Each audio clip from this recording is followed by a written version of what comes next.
Bienvenidas y bienvenidos a Expat Capital. Este es un podcast donde presentaremos historias inspiradoras de quienes hacen patria en otro país de una manera muy particular, emprendiendo negocios en un país extranjero. Emprender siempre es un desafío, pero hacerlo en el extranjero implica un desafío mayor, porque se hace desde lo que nos es nuevo. Implica tener la capacidad de ver oportunidades en territorio desconocido. El día de hoy nos acompaña Fab Gámez. Ella es psicóloga y coach, creadora del portal Actitud Resiliente. Ella nos cuenta cómo, viviendo en el extranjero, tuvo que reinventarse y reinventar su carrera. Gracias a ello, hoy acompaña a personas alrededor del mundo en sus procesos de cambio, adaptación y resolución de problemas. Escuchemos su historia.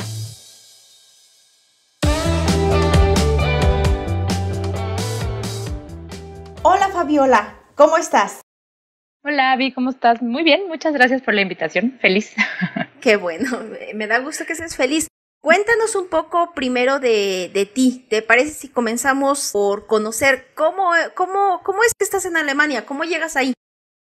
¿Qué hago en Alemania? ¿Qué haces en Alemania? Bueno, pues tengo ya más de 3 años viviendo fuera de México. He vivido en 3 países aparte de México. En Europa, viví en Barcelona, en Ljubljana, en Eslovenia y ahora aquí en Múnich, en Alemania. Y pues, ¿qué hago aquí? como muchas historias que han oído, me casé, mi marido trabajaba aquí, entonces, bueno, pues empezó este viaje de cruzar el charco y de empezar a hacer vida de este lado. Todo es. Sí, Entonces, muy bien, pues adaptándome a la vida europea, a las culturas distintas. Ya sabes, todo esto que hacemos los expats de México. Sí, aprender. Pero es bonito, ¿no? A mí siempre me ha gustado como esa sensación de tener como el cerebro siempre alerta y en proceso de aprendizaje. Y cuéntame, bueno, ya que estamos en esta, cuéntame todo este proceso que has vivido, ¿cómo dentro de este proceso, cómo llegaste a Actitud Resiliente? Fíjate que cuando nos mudamos, bueno, cuando me mudé yo para acá, pues mi marido ya estaba como muy acoplado a todo este sistema, pero yo las primeras semanas, pues es como una curva que vivimos todos los expatriados, te la pasas de luna de miel, ¿no? Entonces todo es nuevo, te sientes de viaje, te sobra que conocer, que pasearte, que hacer, pero llega un punto natural en el que pues obviamente tienes que aceptar que ya es tu vida, que empiezas a tener tu rutina, tus hábitos, etcétera. Y ahí fue como el primer choque fuerte, ¿no? Yo tenía otro gran contra que era que nos íbamos a estar moviendo los primeros 3 años de país muy rápido. Entonces, pues llegaron para mí estas creencias de, híjole, no, o sea, ¿para qué busco qué estudiar, qué trabajar, qué hacer si me voy a ir, ¿no? Entonces, pues de una u otra manera caigo en una depresión fuerte. Empecé a subir de peso como nunca en la vida, porque pues claro que me comí toda mi tristeza y toda mi soledad, ¿no? Sí. Ahorita que platicábamos de esto, de cosas que das por hecho de tu país, en México tenemos una cultura muy social. Para todo es un evento, o sea, si te fijas en México todo gira alrededor de la comida, ¿no? Nos vemos para comer, nos vemos para desayunar, nos vemos para cenar, entonces siempre estás rodeada de gente y nunca te falta qué hacer o con quién salir, y aquí no, ¿no? O sea, por más que empieces a ser amigos, pues nunca va a ser lo mismo. Entonces, pues sí, estuve como muy, muy tristona, muy deprimida, no me hallaba. Había días que estaba muy de malas, ¿no? O sea, la verdad es que ni yo sola sabía qué pasaba conmigo. Y creo que es un poco este proceso, pues, de identidad, ¿no? Como de volverte a encontrar, de volver a definir quién eres, qué quieres, etcétera. Y entonces surge la idea, yo soy psicóloga, también me acabo de certificar como coach. Y entonces yo estudié psicología siempre por la parte clínica, ¿no? Por azares de la vida trabajé en recursos humanos muchos años, pero a mí lo que siempre me encantó fue la parte clínica y en México, pues la verdad es que a veces no me daba tiempo de ejercerla tanto como hubiera querido, ¿no? Entonces hubo un buen día que dije, bueno, a ver, o sea, suficiente, dime qué quieres, qué necesitas y te tienes que poner a hacer algo, ¿no? O sea, más allá de porque te tienes que, es un tema de no te puede ganar la tristeza, no te puede ganar la soledad, está bien, ya viviste tu duelo migratorio, se vale, pero esa es tu vida, ¿no? Entonces creo que el clic es en el momento de aceptación. Y en ese momento de aceptación de decir, bueno, a ver, esta es tu realidad, ¿qué vas a hacer? ¿No? O la cambias, o te adaptas, o algo. Y es así como surge Actitud Resiliente. Actitud Resiliente es una plataforma en donde lo que busco es pues tener acompañamiento a todas las personas que estén pasando por procesos de cambio, ya sean migratorios, ya sean de familia, duelos, ¿no? O sea, o incluso en la parte profesional. Y gente pues, que esté en un momento de su vida en el que está en un proceso de adaptación. Casualidad o no, la mayoría de mis clientes viven este mismo proceso de estar fuera de su país y me empecé pues a investigar y a ver cómo le podía hacer para hacer lo que más me apasiona, pero a la vez tener un impacto, ¿no? Y entonces el tema de la resiliencia siempre me ha llamado muchísimo la atención, me empecé a meter más al tema. Resiliencia es la capacidad que tenemos todos los seres humanos de sobreponernos hacia la adversidad, sea lo que sea que tú llamas adversidad. Es esa capacidad que tenemos de tener un shock o de tener una crisis y de volver a tu estado, si no natural, incluso hasta mejor, ¿no? Y que haya una lección de por medio. Entonces, así es como nace la marca de actitud resiliente, porque creo que es eso, que es una actitud ante la vida que al final del día no puedes controlar cuántos problemas se te presentan, pero sí puedes controlar cuál es tu actitud hacia eso, ¿no? Y el punto es que sea una actitud resiliente. Y justamente tú saliste de ese proceso, ¿no? Sí, pues es que ya cuando me empecé a meter más al tema de la resiliencia, me di cuenta que la resiliencia para mí es algo que valoro mucho en mi vida. O sea, a lo mejor no la tenía etiquetada así, pero era algo que a lo largo de mi historia de vida, pues había desarrollado muy bien sin darme cuenta, ¿no? Como esa capacidad de, bueno, pues esto no te va a matar, te levantas y haces lo mejor de la situación. Entonces, por eso es que nos quedamos con la actitud resiliente. Claro, saliste de tu proceso y pues por lo que veo, todo ese proceso difícil que viviste, no te quedaste en eso, creaste algo que ahora te está dando una nueva oportunidad y una nueva perspectiva en tu vida, incluso está haciendo una nueva forma en tu carrera, ¿no? Te está dando una nueva carrera desde el extranjero. Completamente. Además hay un tema como, o sea, yo siempre he creído que las bendiciones que tú tienes en tu vida o las cosas increíbles que te pasan, pues sí, las trabajas, te las ganas, pero hay que regresar algo, siempre. Esa es parte de mi filosofía de vida. Entonces dije, bueno, qué mejor que tratar de evitar o cuando menos de acompañar a las personas a que no la pasen tan mal como me la pasé yo, ¿no? O sea, al paso del tiempo me di cuenta que si yo hubiera tenido un acompañamiento así, alguien que a lo mejor me acompañara, que me guiara, que lo que fuera, creo que hubiera sido mucho más sencillo y me hubiera ahorrado meses, o sea, no tengo años, pero cuando menos meses de pasármela mal, ¿no? Y cuéntame, dentro de este proceso, ¿cuál fue tu mayor desafío? Yo creo que mudar la parte del servicio que yo daba, ¿no? Como psicóloga o ahora como coach también, a una plataforma online. Especialmente lo que yo hago, pues sí, o sea, como que estamos muy acostumbrados a ir al lugar del psicólogo y tener la sesión ahí, ¿no? O a ir al lugar del coach. Entonces, mudarme a la parte online, empezar a aprender todo lo que es de redes sociales y todo lo que hay detrás de este tema, que es lo de hoy, al final del día, empezar a hacer comunidad, que creo que eso es lo más difícil, porque cuando estás en tu país, con tu gente, con tu red social, pues al final siempre empiezas a tener clientes, ¿sabes? O sea, el recomendado, fulanito te dice, te recomienda, bla, bla. Pero cuando estás en un país que no es el tuyo, empezando una nueva vida, y lo quieres hacer online, creo que ese es el mayor reto, empezar a darte a conocer y hacer comunidad como para que tu marca crezca. ¿Cómo hiciste comunidad? ¿Cómo comenzaste? ¿Cuál fue tu primer paso para hacer comunidad y conseguir clientes?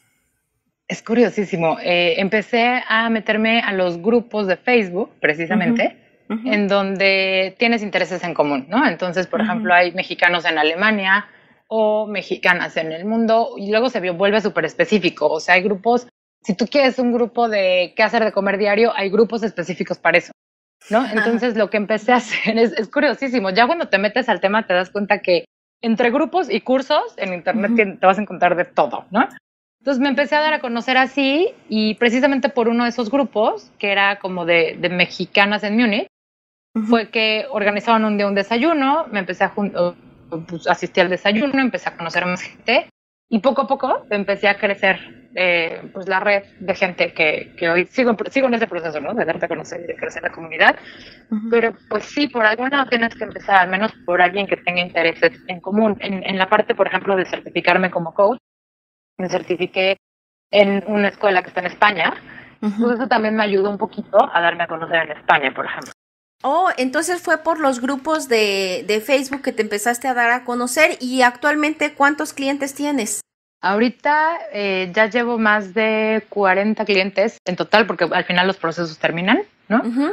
Pero pues ahorita ya superé la barrera de los 40 clientes. Muy bien. ¿Y todos tus clientes son de Múnich o están en Alemania? No, eso es lo más curioso de todo. Cuando yo empecé a pensar en actitud resiliente, Uh-huh. pues era un tema como de, a ver, lo primero que tienes que definir es tu cliente ideal, ¿no? ¿Cuál es el perfil de tu cliente? Uh-huh. Y me di cuenta que no tenía por qué cerrar el segmento a mexicanos viviendo en Múnich, por ejemplo, ¿no? O sea, que estuvieran en las mismas condiciones que yo. Entonces, mis clientes en general son hispanohablantes.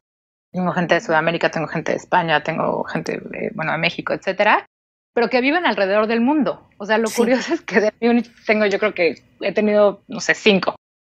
Pero en general es gente alrededor del mundo que habla español, que está viviendo este proceso de cambio, cualquiera que sea, o de adaptación en su vida, y que buscan un acompañamiento.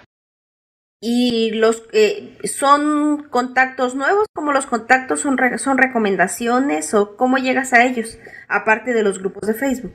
Ahorita sí, ahorita ya estoy empezando con las recomendaciones, porque además hay un tema importante. Para poderme certificar como coach aquí en Europa, tienes que hacer horas de práctica, obviamente, ¿no? Entonces, digamos que mi primer faceta de clientes, o mi primera generación de clientes, se generó así. Un día en un grupo de Facebook puse, oigan, yo necesito dar tantas horas, si alguien está interesado y comprometido, adelante. Y entonces ahí tomé, no sé, la respuesta que yo no me podía creer. Entonces, yo dije, tengo que hacer entre 4 y 5 procesos. No te miento, en cuestión de 20 minutos yo tenía más de 60 comentarios de gente que estaba interesada. Wow. Y yo dije, wow, ahí fue como que la primera luz que dije, esto va por aquí, ¿no? Sí. Entonces, claro, yo estaba hablando de un tema pues, más como de pro bono, que no íbamos a cobrar, etcétera, porque era parte de mi formación y de mi certificación, pero aún así me di cuenta que había un sector interesado, ¿sabes? Y que había una necesidad ahí. Una de las cosas que más llama la atención del servicio que doy es que es online. Entonces, pues te evitas esta parte como del trayecto, pues pierdes más tiempo, que si llegas o no llegas a la cita, que si estás tarde, que si no. Y también nos permite estar conectados, pues incluso en diferentes países, ¿no? El punto de actitud resiliente es que no te limites por el uso horario en el que estés, sino que recibas ese acompañamiento y en tu idioma, ¿no? Claro, pues muy bien, y parece que vas creciendo. ¿Cuándo comenzaste, por ejemplo, cuándo decidiste el nombre? ¿Cómo fue este proceso de decidir el nombre? ¿Cómo comenzaste? ¿Estás legalmente constituida en Alemania o estás constituida en México? Cuéntame un poco del proceso ya para cómo pasas de la idea de hacer una empresa a realmente hacerlo concreto y decir, bueno, así me voy a llamar, voy a comenzar de esta forma. Fíjate que una de las cosas que hice, lo primero fue el nombre, ¿no? Entonces ya cuando decidí qué es lo que quería hacer, empecé a darle vueltas al nombre y yo sabía que el nombre tenía que incluir algo que a mí me representara o que representara mi historia de vida. Ahí es cuando llega la resiliencia al nombre, ¿no? Y después yo siempre he creído y siempre lo he dicho desde muy chavita que el límite es el cielo, ¿no? O sea, que creo en el infinito y creo que hay infinitas posibilidades de hacer crecer tus sueños y de lograr lo que te propones. Entonces, hablé con una amiga en México, que es diseñadora gráfica, habíamos trabajado juntos en una empresa, entonces le dije, oye, tengo esta idea, necesito que me ayudes a hacer un logotipo, y me lo hizo y yo le decía como de, quiero que tenga algo que sea sin límites, ¿no? Algo que tenga que ver con el infinito, etcétera, entonces por eso se forma el logo así. Y curiosamente el nombre que aparece o la tipografía que aparece es muy parecida a mi firma, a como firma. Oh. Entonces empecé por ahí y luego me empecé a meter para ver qué era lo más fácil, porque también hay un tema importante en la parte de mi emprendimiento. Muy probablemente nos mudemos pronto, así es mi vida de nómada, de estarnos mudando. Entonces yo tenía que encontrar la manera de asegurar que esto pueda funcionar en cualquier parte del mundo, incluso lo que me dices, ¿no? De la parte legal. Entonces, como estoy constituida ahorita en Alemania estoy como lo que se conoce como freelance, como independiente, digamos, ahorita. Y la marca me acaban de entregar justamente, es un proceso un poco más largo la marca, pero la marca estaba de alta en México, ante Limpio. Oh, muy bien. Entonces, tienes, digamos, como la parte legal registrada en México. ¿Y has pensado, por ejemplo, en registrarla en Alemania o registrarla en Estados Unidos? En Estados Unidos es como un poco, han tenido, es como donde todas las marcas se registran como de cajón, ¿no? Independientemente. ¿Has pensado en hacer el registro aquí o hacer el registro en Alemania? Probablemente sí, a un siguiente nivel. Incluso, para que veas esa parte de como que es mi siguiente paso, hay un registro que puedes hacer internacional. Exacto. Ese me llamaría más la atención, porque mi idea original era en realidad darme de alta, incluso dar de alta la empresa en México. Porque yo le decía a mi marido, o sea, si puedo aportar a mi país, qué mejor, ¿no? Entonces, mejor que esté de alta allá y que todo allá. El problema es que por las leyes alemanas, mientras yo utilice los recursos que están en Alemania, le hace espacio, internet, luz, lo que sea, yo tengo que pagar impuestos aquí. No puedo dar de alta la empresa en México y trabajarla desde aquí, digamos, ¿no? Y menos cuando mi estatus de residencia está aquí. Entonces, por eso no lo puse en México, y la vía más práctica en estos momentos, hasta no saber si nos vamos a quedar en un lugar o no, era eso, darme de alta yo como freelance y que la marca se quede en México, porque digo, el registro de marca te lo dan por 10 años, o a mí me lo dieron por 10 años. Entonces, dije, bueno, es que si mañana vivo me da lo mismo, ¿no? En Canadá o donde sea, siempre mi base va a ser México de una u otra manera, ¿no? Entonces, fue por eso que tomé la decisión de dar de alta la marca en México. Pues me parece muy, muy bien pensado. Finalmente ahí es como donde tienes tu raíz, ¿no? Y desde donde partes. Y cuéntame ahora, ¿qué es lo más emocionante que estás teniendo en tu proyecto? Lo más emocionante, por mucho, Sí. poder hacer una diferencia con las personas, o sea, la diferencia que logran las personas en su vida. Cuando logras impactar positivamente, aunque sea un pequeño granito, ¿no? Creo que esa es la mayor gratificación que puedes tener. Siempre he creído que cuando empiezas un negocio, está bien que definas qué quieres hacer, etcétera, pero hay una parte muy importante que se llama tener una causa noble. Asegurarte de que tu emprendimiento tenga esta parte en donde satisface una necesidad de la sociedad. Y creo que en mi caso esa parte está muy bien cubierta, y a mí personalmente me llena mucho, ¿no? O sea, no hay una sesión en la que yo no aprenda de la persona que tengo enfrente, ¿no? De que te enriquezca, que a lo mejor te deja pensando en otro punto de vista, etcétera. Y ver cómo las personas logran pasar este proceso de adaptación y logran hacer cambios grandísimos en su vida y logran empezar a vivir la vida que quieren, eso para mí es la mayor satisfacción. Claro. ¿Cómo ayudas tú a estas personas a lograr la vida que quieren? ¿Cómo, por ejemplo, realidad, si alguien te escucha ahorita y dicen, suena bonito, ¿qué tendrían que hacer? ¿Qué tendrían que hacer para contactarme? Para contactarte, para empezar un proceso. Pues la idea es como tener claro qué es lo que quieren en su vida, ¿no? En coaching se dice mucho que definas tu objetivo de proceso, por así decirlo, ¿no? O sea, como el qué quieres lograr.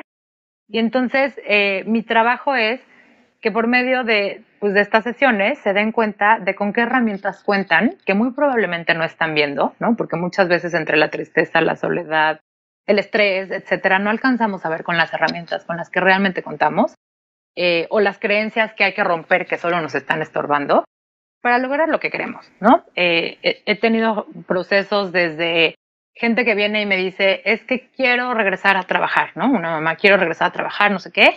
Y cuando le empezamos a rascar un poco, resulta que ella no quería regresar a trabajar bajo las condiciones que me había contado. Cuando hizo una introspección, se dio cuenta que ella lo que quería era aportar económicamente a su casa, ¿no? Entonces, ese es un poco mi trabajo, como tratar de ayudarles a poner las ideas en orden, a encontrar soluciones donde no las ven. Y lo más importante es, no vienes conmigo para arreglar un problema en específico, porque entonces se generaría una dependencia, ¿no? O sea, pues cada que tengas un problema vas a venir a ver cómo lo resolvemos, sino más bien a que aprendas a hacer lo mejor de la situación, a que veas con qué herramientas cuentas, porque como te decía al principio, problemas se te van a presentar siempre. La cosa es que sepas usar tus herramientas para resolverlas. Esa es toda la filosofía de actitud resiliente. Exacto, y cuando ya aprendes a utilizar tus propias herramientas, lo puedes aplicar para cualquier situación, ¿no? Exacto, yo siempre les digo a mis clientes, a mí no me sirve de nada un proceso largo, o sea, un proceso largo en el que estamos muchos meses o más, o sea, un proceso normal es entre 6 y 8 sesiones en promedio, ¿no? Hay gente que se tarda 3, hay gente que se tarda 10, pero en promedio más o menos. Más allá de eso, pues entonces me está hablando de que algo no estoy haciendo bien yo, ¿sabes? Porque ya puedo estar generando dependencia de ti hacia nuestras sesiones y entonces va muy lejos de la independencia que damos al principio del proceso, ¿no? Claro, no es terapia, ¿no? En la que puedes pasar como 2 años, 3 años. Ajá.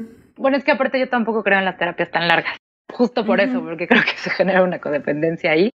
Me gusta más como la terapia centrada en soluciones, como lo más práctico, centrado en la persona, en donde busco que la persona evolucione hacia el cambio, ¿no? Esa es la idea. Y esa evolución se da entre 6 y 8 sesiones. Aproximadamente sí. Te digo, hay gente que ha tomado 3 y digo, no, pues ya que hacemos aquí, muchas felicidades. Y hay gente que a lo mejor le toma 10, ¿no? Pero pues ya depende de lo que quieran trabajar. Pero en promedio, ¿y cuánto cuesta cada sesión? Tiene un costo de $60 la sesión. Ok, $60 cada sesión. Y para contactarte, ¿cómo haces las sesiones? Supongo que te pueden escribir por correo electrónico, Facebook. ¿Nos podrías compartir tus datos de contacto? Claro, la página es www.actitud-resiliente.com o actitud-resiliente.com, como lo digan en su país. El Facebook es igual, Actitud Resiliente. Estamos en Instagram también como Actitud, ese sí es _resiliente. Y en Twitter como Act Resiliente. La idea es esa. Yo lo que siempre hago es... creo mucho en la química, ¿no? O sea, cuando tú contratas cualquier servicio o cuando vas con un doctor o lo que sea, pues creo mucho en que haya química, ¿no? Y si no, pues se vale decir no gracias. Es por eso que siempre mi primera sesión es gratis. Le llamo sesión 0, en donde le digo que nos tomamos un café para conocernos, para platicar y ver si realmente pues podemos trabajar juntos, si realmente les puedo ayudar en algo o si la verdad es que no, ¿no? Que también siempre creo en esa parte como de pues de la ética de decir, ¿para qué perdemos el tiempo tú y yo? ¿No? O sea, esto va más allá o esto no es para este tipo de sesiones.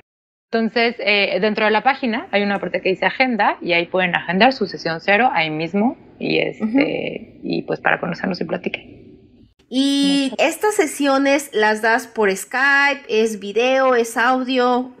¿Por teléfono? Cuéntame. Es video.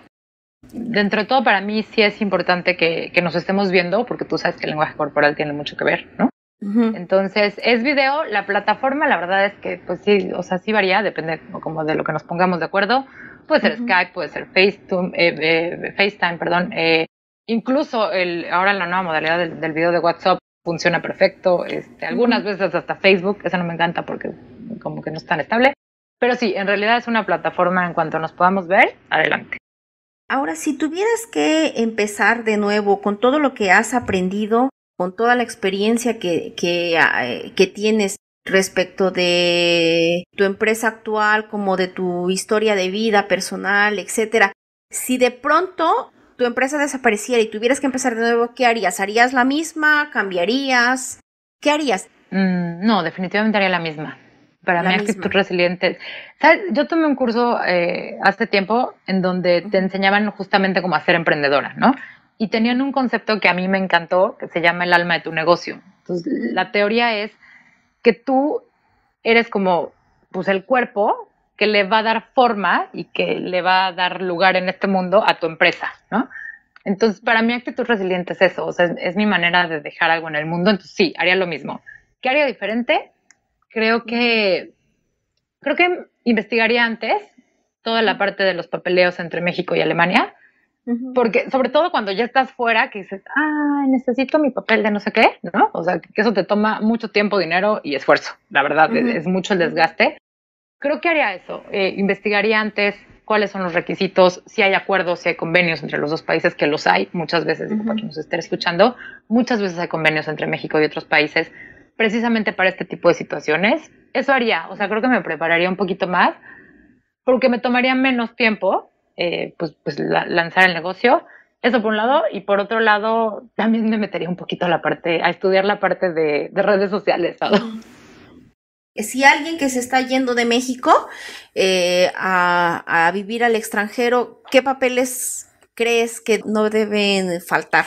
Pues en general tus papeles personales, ya sabes, entre el acta de nacimiento, tu CURP, todo eso con lo que cargamos. Pero, por ejemplo, algo que para mí fue importante era dejar una carta poder en México, alguien que estuviera en México, por notariada y todo el rollo, justo por eso, por si tienes que hacer un trámite que solo es desde México, porque aunque no lo crean, digo, ahorita no me acuerdo exactamente cuál fue, pero hay un trámite que solo puede ser en México y tienes que estar tú. Es un rollo que nadie te puede representar. Entonces le ganas mucho tiempo si dejas una carta a poder notariada para que alguien en tu nombre pueda hacer todos esos trámites. ¿Esta carta a poder notarial que tú dejaste es amplia, es general o es específica para que puedas representarte en determinados casos? Yo lo hice por medio de una notaría. O sea, llegas a la notaría, pides el trámite, es una carta que ellos redactan en donde le estás dando derecho a la persona a la que elijas dejar como encargada. Y además tiene una caducidad también, o sea, la puedes definir por ciertos años y ahí viene especificado que puede hacer trámites legales, trámites personales, trámites de banco, lo que sea. ¿Cuánto te costó hacer esta carta? Ese sería mi mejor consejo. Ay, ya no me acuerdo, como 3-4 mil pesos más o menos. A lo mejor te estoy mintiendo, pero me acuerdo que no era así como de 100 pesos. Claro, pero es un buen tip para alguien que se está yendo a vivir a otro país. Sí, porque sobre todo la paquetería, nomás de estar mandando y fírmame el papel y regrésalo y no sé qué, es carísima. Entonces ahí te puedes aventar un dineral. Sí, claro, bien vale la pena. Y esta parte me gustó, me llamó la atención esta parte de el alma de tu negocio. Esta frase me encantó. Sí, es de mis favoritas también. Es de María José Flaqué, por si la quieren buscar. El alma de tu negocio es eso, o sea, el por qué, o más bien no el por qué, el para qué está aquí tu negocio, ¿no? ¿Cuál es su función en este mundo? Y el alma de mi negocio es justamente eso, poder ser un acompañamiento hacia las personas que lo necesitan, ¿no? Que están en un proceso de cambio, en un proceso de duelo, en un proceso de adaptación. Es eso, o sea, poder darles una mano y decir, no estás solo, ¿no? Y hay mucho más herramientas de las que crees que están ahí para ti, y hay muchas más opciones de las que crees que están ahí para ti. Y puedes ser mucho más creativo de lo que te imaginas, como para encontrar soluciones de acuerdo a lo que quieres, ¿no?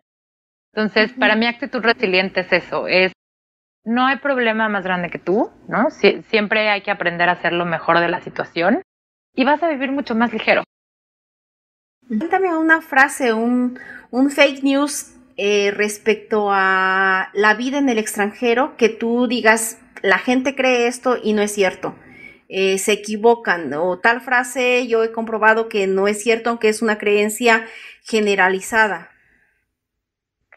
Yo creo que una creencia, la más curiosa que me ha tocado, creo que es darme cuenta, todo el mundo te dice, en mi caso, ¿no?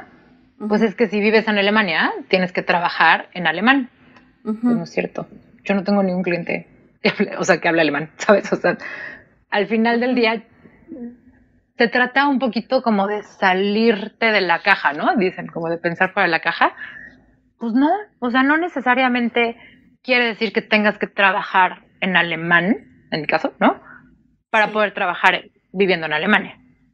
Nada más es encontrar cuáles son tus necesidades y entonces asegurarte que tu negocio cumple con esas necesidades que tú tienes y no al revés, ¿no? O sea, que el negocio va a estar satisfaciendo tus necesidades y no tú las del negocio, porque entonces el desgaste es muy grande.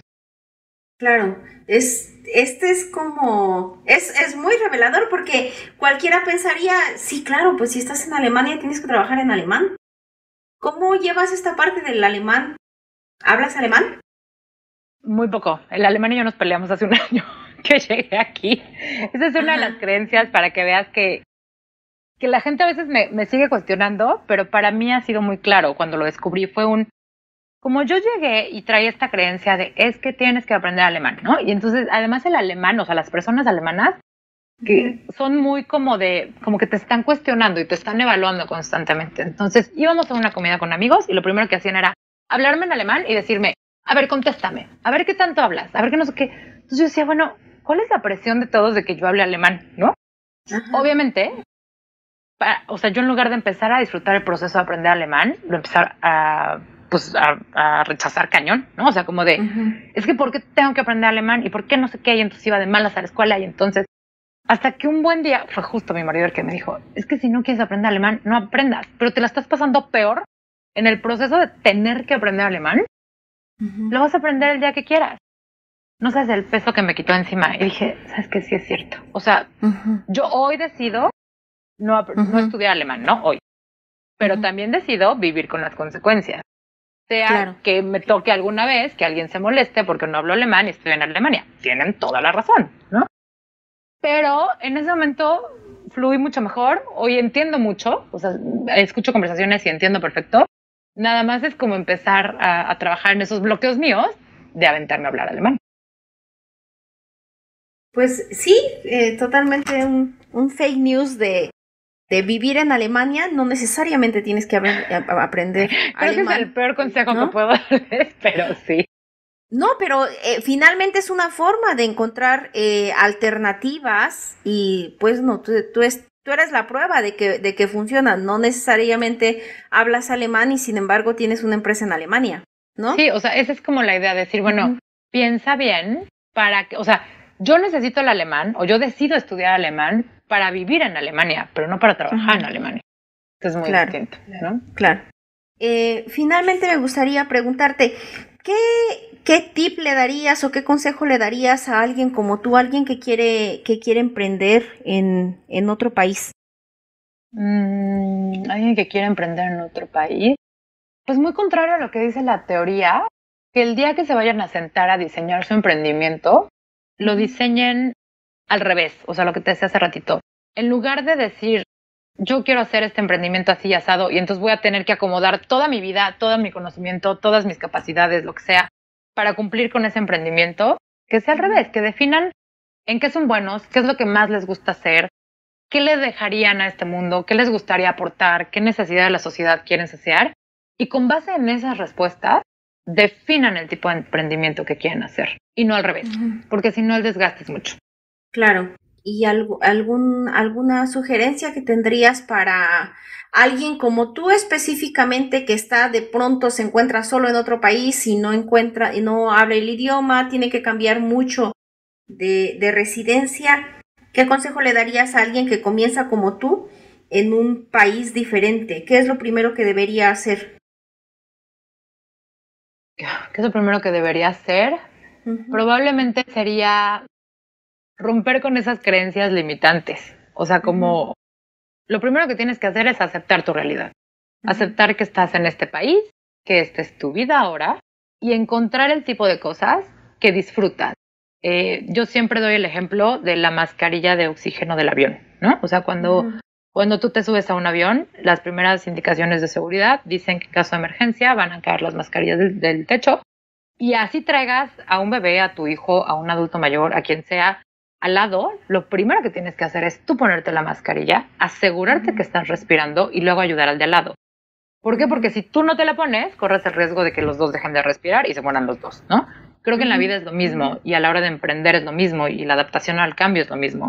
Tienes que asegurarte de tú estar en balance, de tú estar respirando, para que entonces sí puedas apoyar y puedas aportar a los demás, incluso aportar a tu negocio.